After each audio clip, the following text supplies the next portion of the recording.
Welcome, one and all, to the SpareTalk News Network. Your host, Rod Weaver, will be up momentarily as he gets ready for his one-on-one interactive podcast to kick things off. So, sit back and enjoy. And now, on with the show.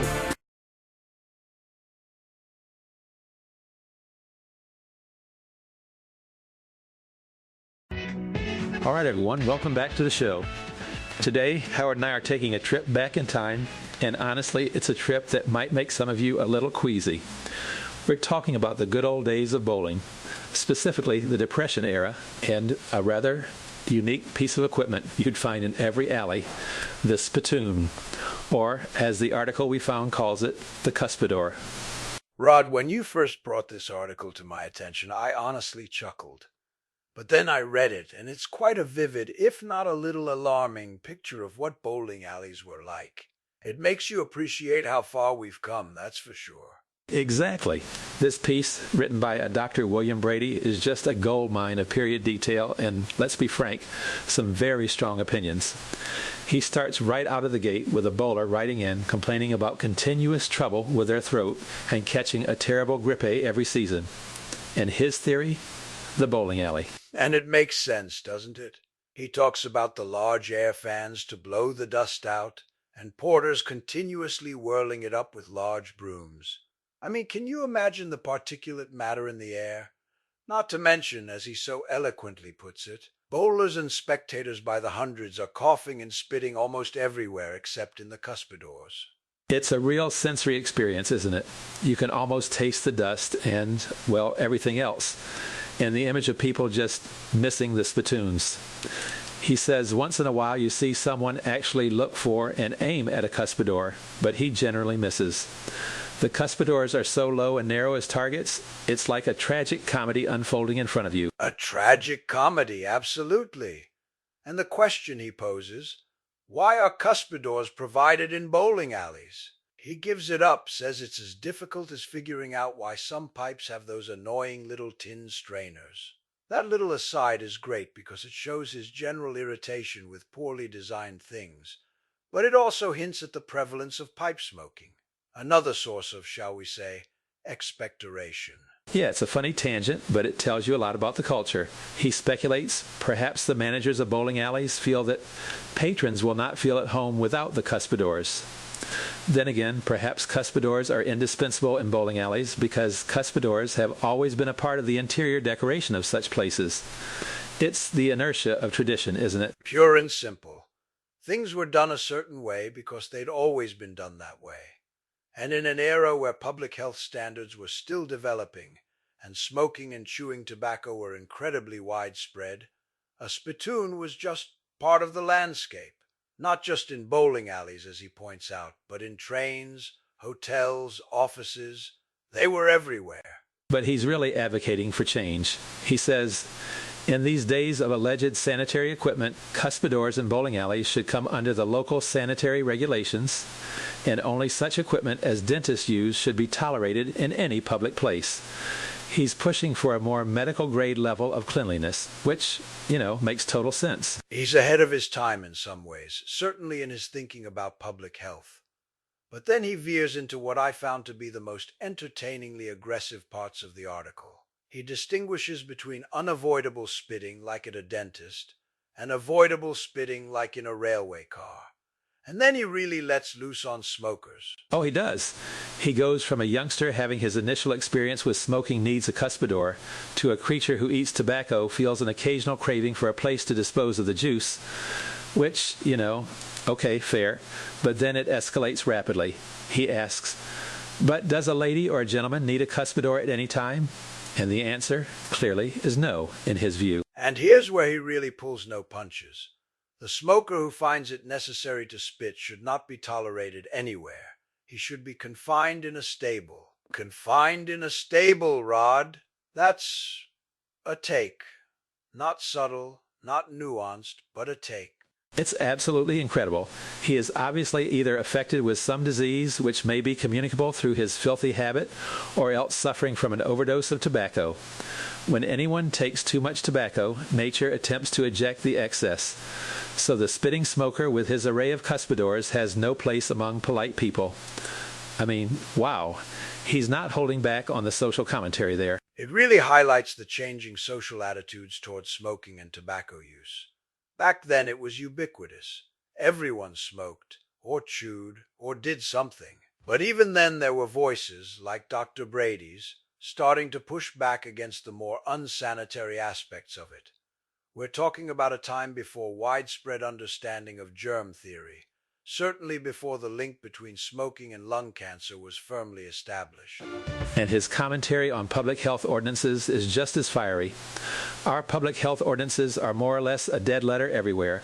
Health officers are creatures of politics, and American politicians and their friends are above the law. It's like he's looking at the systemic failures of public health enforcement, not just the individual's bad habits. He's definitely frustrated. And he makes an interesting distinction at the end, saying he doesn't believe spitting in public places is a matter of any particular concern to public health, but then says, "To my mind, spitting on the floor or on the pavement is merely offensive to aesthetic sense, not 1/10 as dangerous to public health as is open-faced sneering or coughing, against which there is neither sanitary ordinance nor a very clear taboo." It's an interesting pivot, almost absolving spitting of the worst health crimes, while still calling for its ban on aesthetic grounds. Yeah, it's a complicated take, but it really gives us a window into the prevailing thoughts and challenges of the time. But let's bring it back to bowling, Howard. How much has the bowling alley experience changed from this dusty, spittoon-filled, rip-inducing environment to what we know today? Oh, it's night and day, Rod, truly. First, let's talk about the air quality. Modern bowling alleys have sophisticated HVAC systems. They're designed for comfort, not just to blow dust out. You don't have porters stirring up dust with brooms while people are trying to roll a ball. The lanes themselves are maintained with precision, and the approach areas are kept meticulously clean. And the smoking aspect is huge too. Dr. Brady's tirade against smokers would be almost quaint now, because most public places, including bowling alleys, have strict no-smoking policies. You won't find anyone chewing tobacco and spitting juice into a cuspidor today, let alone a stray one. Exactly. The social norms have shifted dramatically. Spitting in public, outside of very specific circumstances, is now considered incredibly rude and in many places illegal. We've largely adopted the view that it's both aesthetically offensive and potentially a public health concern, even if Dr. Brady was a bit mixed on the health aspect. It's fascinating how quickly those norms changed, really, within a generation or two. My grandparents' generation, spitting on the street might have been common. My parents' generation, definitely not. And ours, forget about it. It's a testament to public health campaigns and a greater understanding of hygiene. But beyond just spitting, think about the overall feel of a bowling alley. Back then, it was often a grittier, more adult-oriented space. Think speakeasies, cigar smoke, and yes, spittoons. Now bowling alleys are family entertainment centers. They have arcades, snack bars, often laser tag, and they cater to birthday parties for kids. That's a fantastic point. The transformation from a smoky, dusty den of serious bowlers and tobacco users to a brightly lit, family-friendly amusement hub is quite the evolution. It reflects a broader shift in how we view recreational spaces. And the equipment. Dr. Brady's bowler was probably using heavy wooden balls. Scoring was all manual, pencil and paper, or even a chalk slate. Now we have lightweight reactive resin balls, sophisticated lane oils, and fully automated scoring systems with animations and digital displays. You just tap a button for a spare or a strike. No wonder his bowler had throat issues. He was probably calculating frame after frame in addition to breathing in all that dust. It's wild to think about. The mental load was probably higher too. There were no digital screens telling you what you needed to knock down for the spare. You had to know your pins. Absolutely. It required a different kind of skill, a different kind of mental engagement. And the shoes. I imagine the rental shoes back then, if they even existed widely, were probably not as sanitary as the ones we have today, though I still bring my own just in case. I think we all have our own little quirks about rental shoes, don't we? But you're right, even the basics like shoe sanitization, ball cleaning machines, these are things that would have been unimaginable to Dr. Brady. He was worried about dust and spit. We're worried about keeping things sterile for the next person. It speaks to a higher overall standard of public hygiene, driven by advancements in science and public health education. And while Dr. Brady was railing against the political influence on public health ordinances, I think it's fair to say that over the last century, those ordinances have gained a lot more teeth and public support. Definitely. It's hard to imagine anyone getting away with ignoring basic health regulations in a public facility these days, especially one catering to families. The public wouldn't stand for it, and rightfully so. So what this article really highlights for me, Rod, is that while bowling itself has a timeless appeal, the simple joy of knocking down pins, the environment in which it's enjoyed is a reflection of its time. It's a snapshot of societal values, health standards, and even political attitudes. It's a fantastic historical artifact, truly. To read Dr. Brady's impassioned plea for cleaner alleys and a more polite society, even if some of his methods were a bit extreme, really underscores how far we've come. From dusty, spittoon-laden halls to gleaming, family-friendly entertainment complexes, bowling has rolled with the punches, quite literally. It certainly has. And I think it shows that even in something as seemingly simple as a bowling alley, you can find a rich tapestry of social history and evolution. It's a great reminder that progress, even in something as fundamental as public hygiene, is a continuous journey. Well said, Howard. It's been a truly enlightening and sometimes confine them in a stable kind of discussion. Thank you for joining me to delve into this fascinating piece of bowling history. Always a pleasure, Rod. And next time I'm at the alley, I think I'll appreciate the clean air and lack of low, narrow targets just a little bit more. Me too, Howard, me too. And to all our listeners, thank you for tuning in. We'll catch you next time for another dive into the unexpected corners of history. Stay clean out there.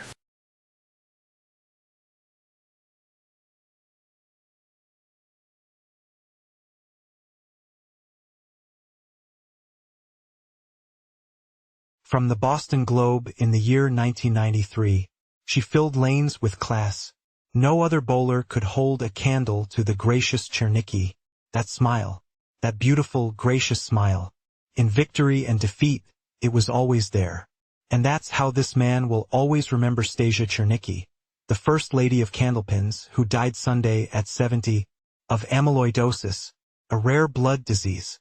Sure, we'll never forget the 8 world championships or 12 state titles she won during her illustrious career, or the countless records she set, several of which stand today, or the induction into the International Candlepin Hall of Fame in 1987. But championships and records and halls of fame are not what Stasia Chernicki was all about. She was more, much, much more. She was a wife who believed that her husband, Tony, should have been in the Hall of Fame before her. She was a mother of 3 sons, Dan, Ed and John, and was as proud of them as any mother could be. She was a doting grandmother. She and Tony had 6 granddaughters. But above all, she was a lady, a classy lady at that, who never took pride in the fact that she beat you. In victory, she was first off the bench to console. In defeat, she was first off the bench to congratulate. That's what made her great. She knew how to win with class and to lose the same way. Stasia wasn't an explosive bowler, one who'd win with 3, 4, even 5 strikes in a row. She was, and she'd be the first to admit it, a pin picker. All those 10 boxes, plus timely strikes and spares here and there, won her many one-pin decisions. Pin picking, she'd say, was a tactic, not a matter of pride. You can win by 1 or you can lose by 1. She'd tell the many protégés she taught for years at Fairway Sports World in Natick. Stasia was so good that many men preferred not to bowl with her, especially in mixed doubles matches and state tournaments. Fran Honorato of Natick wasn't one of them. In a Sports Illustrated interview, she tells how she once teamed with Honorato because he didn't care who got the pins as long as we got them. After 10 strings, Honorato had 1,288, a 128.8 average. Chernicki had 1,388, a 138.8 average. No male bowler had the name recognition that Stasia had. Mention candlepin bowling and the name Stasia Chernicki immediately pops to mind. As good as they are, you don't first think of a Tom Alsta, a Pete Flynn, or a Mike Sargent. Stasia made more appearances, 55, on Channel 5's Saturday Candle Pins show than any other woman and won more consecutive matches, 18, than any bowler. It's doubtful anyone will ever match her record of having converted the 1-7-10 split. No wood 6 times. Oddly enough, her son Ed begins a 4-week reign as Channel 5 champion January 30th. The 5th show against Paul Berger was taped yesterday, the day after her death. Ed lost. The taping could have been delayed, but Ed felt that his mother would have expected, him to bowl. And in defeat, she'd have expected him to offer the same gracious smile she had offered so many times. Her death leaves a void candlepin bowling will never fill. From the year 1914 in the Dixon Evening Telegraph. Pool rooms ask that bowling alleys close at 11. The possibility of the pool rooms and bowling alleys of the city being compelled to close every night at 10 o'clock hereafter was discussed at the meeting of the City Council this morning following the presentation of a petition which was characterized as amusing, asking that the bowling alleys be compelled to close at the same hour as are the pool rooms. It will be remembered that the council at a recent meeting passed a measure compelling pool rooms to close at the earlier hour. The bowling alley was not included in the ordinance for the reason that complaints about minors loitering there have been very few. There have been no complaints of gambling, as there has been in the case of pool rooms, and the teams which patronize the bowling alley, which are composed of businessmen, have been unable to complete their contests by 11 o'clock. However, it is evident the pool room men were not satisfied and the petition was started and presented this morning. Several of the commissioners, enough to pass an ordinance, expressed their views on the amusing petition, and it was tacitly agreed that another peep out of the kickers will result in the ordinance compelling a 10 o'clock closing hour will be passed. If that ordinance is passed, it will include both bowling alley and pool rooms. The advisability of increasing the license of the pool rooms was also considered, and such action may result. However, the council, to comply with the amusing petition, will probably pass an ordinance at the next meeting compelling the closing of the bowling alley at 11 o'clock. In the meantime, the city will prosecute every owner of a pool room who violates the provision regarding allowing minors to loiter or play in their places of business. From the year 2015 in the Tipton County Tribune. Duckpin bowling proving popular pastime in Indianapolis. The game seems like it would be so easy.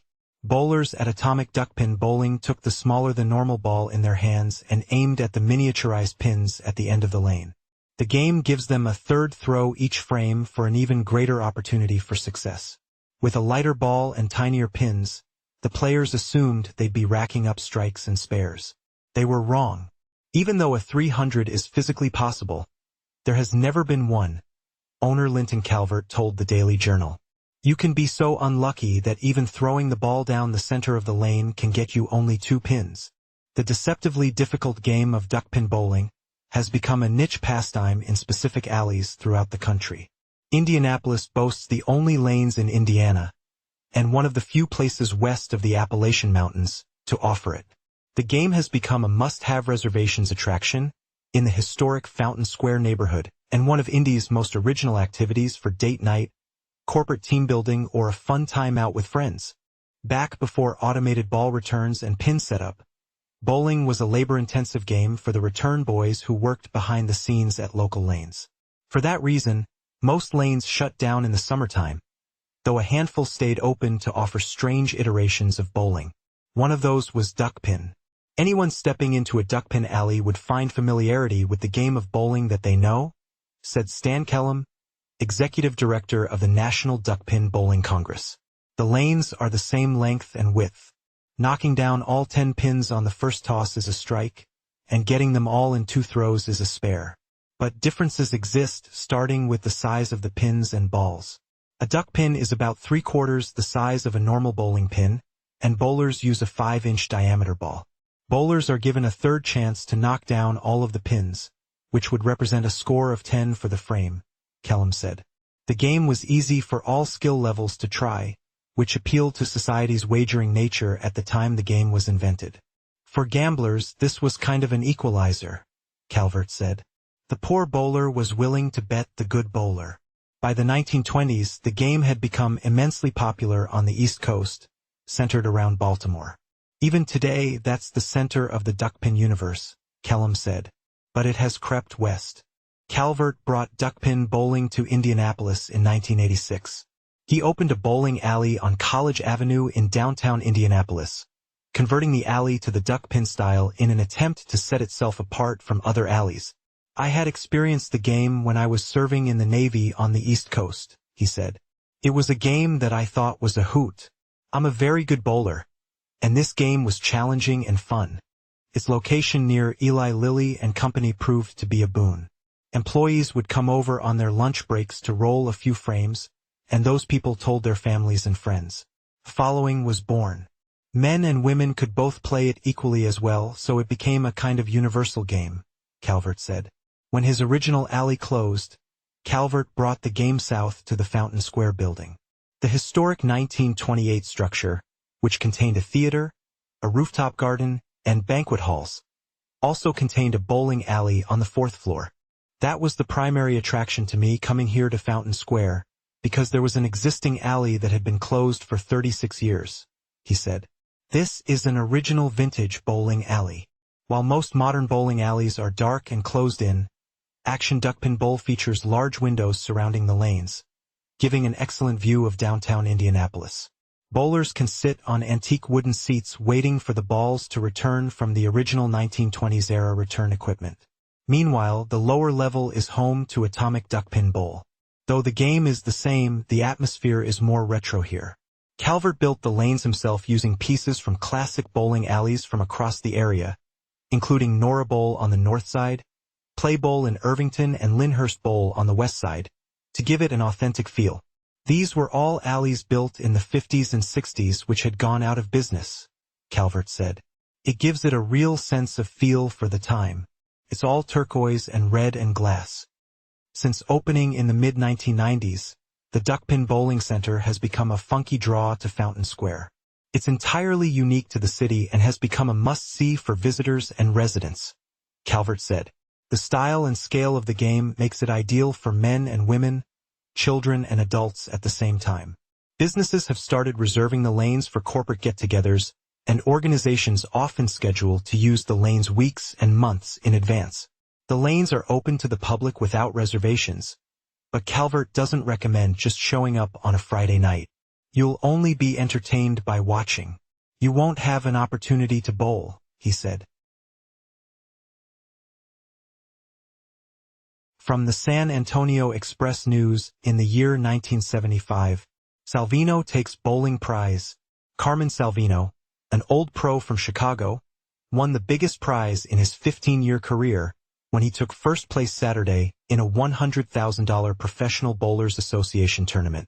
Salvino defeated Earl Anthony of Tacoma, Washington in the title game by a 220 to 195 count and won $14,000. The 41-year-old right-hander, who qualified fifth for the nationally televised Professional Bowlers Association event, swept aside 4 opponents as he rang up 28 strikes and 915 pins, an average of over 228. Anthony, trying for his second straight tour victory. He won last week in Los Angeles, was top-seeded in the championship flight, but settled for second-place money of $8,000. Salvino started his all-winning day with a 221 to 206 conquest of second-year pro Cliff McNeely of San Lorenzo, California. In the day's second contest, Salvino went against 20-year-old Joe Berardi of New York and beat him 217 to 200. Johnny Petraglia of Brooklyn, New York, was Salvino's next foe, but he was no match for the eventual champion who posted strikes from the second through ninth frames to breeze by 257 to 227. Petraglia, 9-time titleist, took away $6,000, and Salvino, who shot a 300 game during the qualifying segment here, then went into the payoff game against Anthony, who won a record $99,000 and 6 crowns last year. Fourth placer Berardi won $5,000, while McNeely took home $4,000 in this third stop on the winter tour of the PBA. From the year 1961 in the Springfield Daily News, drinking at bowling alleys. Those who support legislation designed to keep liquor away from places where children and youths congregate will certainly oppose petitions to locate drinking facilities in bowling alley buildings.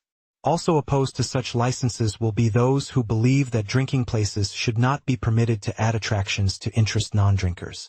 These people favor the licensing of cafes, taverns, and bars for those who like to drink, and the licensing of package stores for those who want to drink at home. However, they oppose the tendency to introduce liquor to all phases of recreation, including that which is attractive to younger people. In Western Massachusetts, licensing authorities are obviously in disagreement. Northampton has licensed a cocktail lounge in a new bowling alley building on Route 5, and West Springfield has placed a license in the same building with a bowling alley. Holyoke has denied 2 applications to transfer licenses into bowling alleys. The Springfield License Commission now faces this problem. A bowling alley in the Springfield Shopping Plaza wants to get a license by transfer from a Columbus Avenue restaurant. The Council of Churches of Greater Springfield, in opposing this transfer, points out that bowling alleys are becoming more and more popular and are frequented by families and young people. It points out that the intent of Massachusetts legislation barring bars and cafes from sites near schools and other places frequented by youths would be violated by putting liquor into bowling alleys. Once a liquor permit is put into a bowling alley, it would be a very difficult matter to get it out again. Also, once one bowling alley is allowed to serve liquor, all the others will believe themselves entitled to similar privileges. The Council of Churches' position is well taken. Springfield should not rush into the bowling alley liquor business. From the Atlanta Journal in the year 1941, Duckpins hits Atlanta and scores a strike.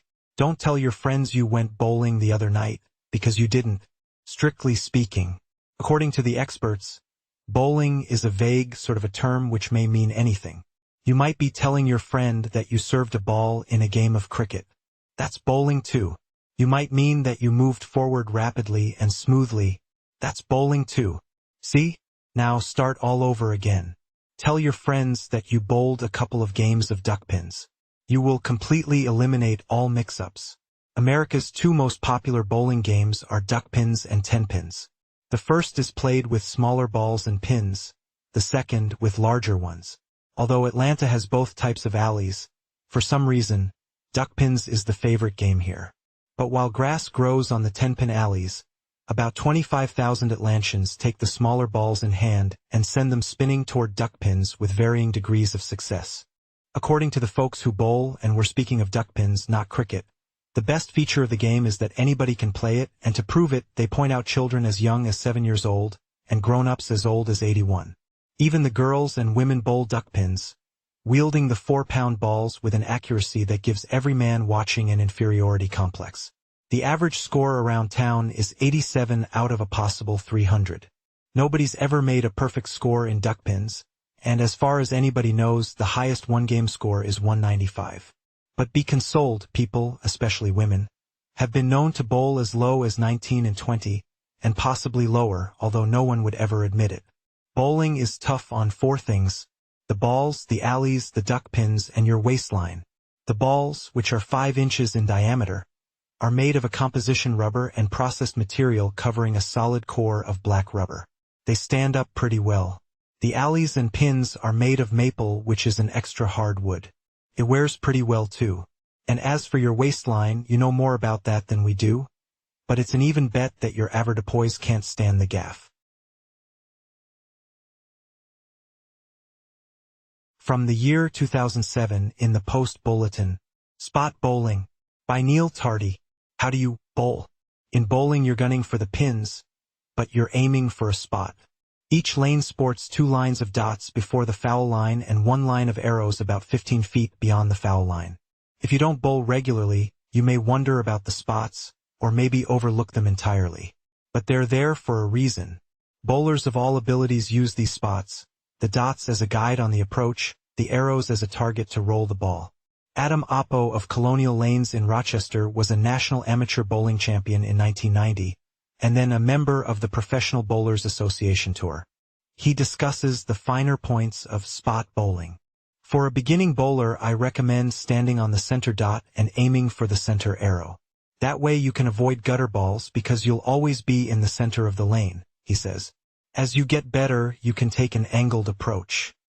Most experienced bowlers do hook the ball. This generates more power and pin action. A right-hander would approach from the right, again using the dots as a guide. Then on the release, the bowler might aim one arrow to the left of the dots used in the approach. Choosing the right spots is ultimately an individual decision that stems from comfort, practice, and results. Oppo adds, if you want to get better, join a league. That way you'll be committed every week, and you'll be in a group of people who will help you. I've seen recreational bowlers start off averaging 140, and within 2 years they're at 180 or 190 and having a great time. From the year 1986 in the Ledger, Floridian wins Greater Los Angeles Open. Del Warren averaged 245 for 4 games Saturday afternoon to knock off 4 of the toughest players on the Professional Bowlers Association Tour and capture the $125,000 Greater Los Angeles Open.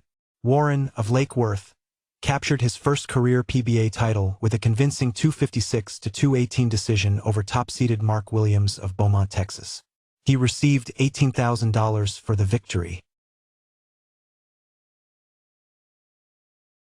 From the year 1988 in the Galleon Inquirer, All in the Family, Mahek's buck odds with business.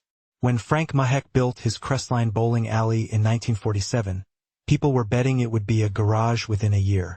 Times were tough, said the 74-year-old entrepreneur of sorts, gleaming as he reflected on those of little faith.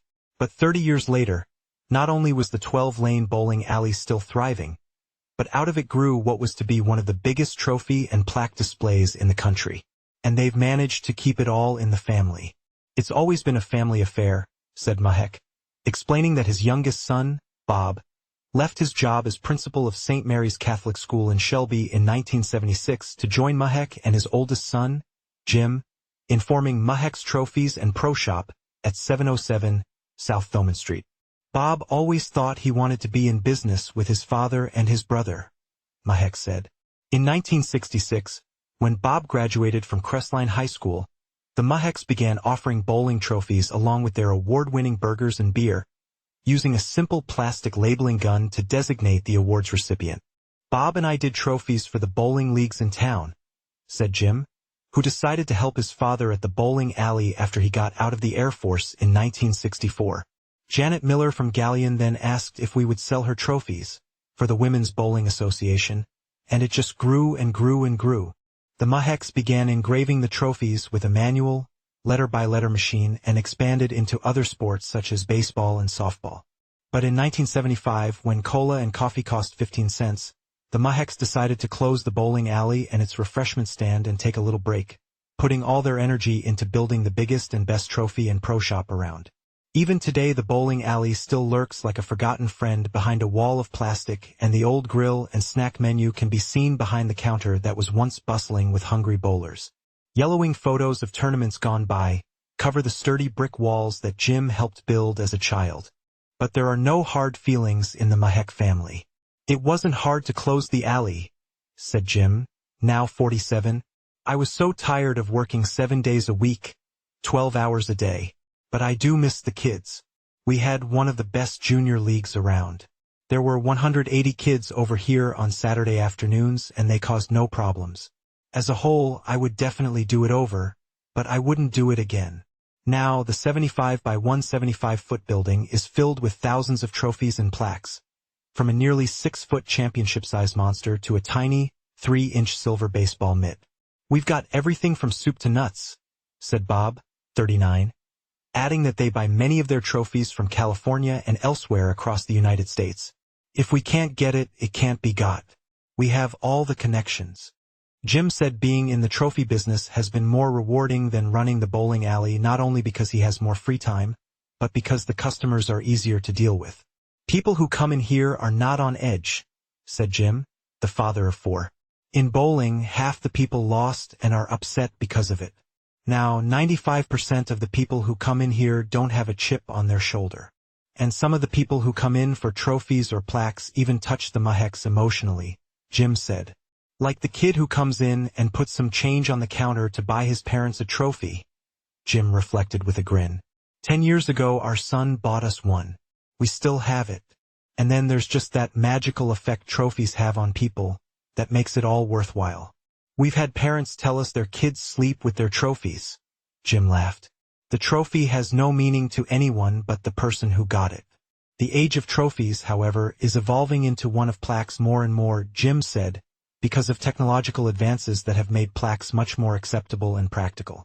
So in 1985, the Maheks invested several $1,000s into a computerized plaque engraver that has since paid for itself by speeding up production and adding new dimensions to the engraving process. They liked it so much, they bought a second computerized engraver last summer, and the number of plaques they've been able to turn out has jumped from about 400 a year 3 years ago to 4,000 last year. Two things that have affected my life more than anything else are getting the computers and this sign, said Bob, pointing to an engraved plastic sign reading, Closed Mondays.